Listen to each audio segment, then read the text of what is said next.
Üstüm başım uzak yolların tozlarıyla perişan.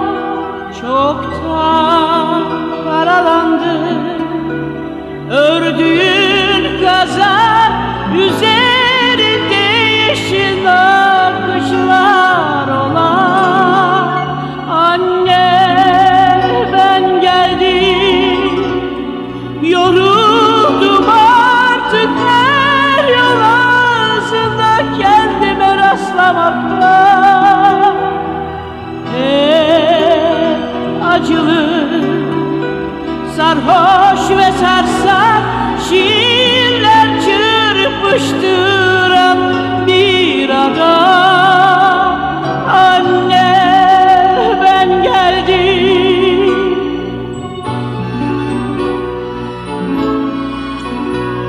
Kurumuş kuyunun suyu, incirin sütü çoktan çekilmiş. Bir zamanlar dünya sandığım bahçeyi ayrık otları, dikenler bürümüş. Kapıdaki çıngırak kararmış nemden. Atnalı ve sarımsak duruyor ama. Oğlum, mektup yaz diyen sesin hala kulaklarımda.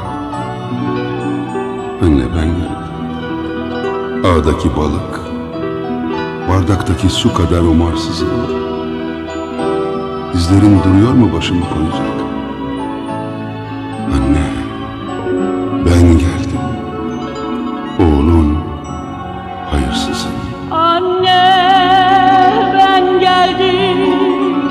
Ağdaki balık, bardaktaki su kadar umarsızım. Dizlerin duruyor mu başımı koyacak?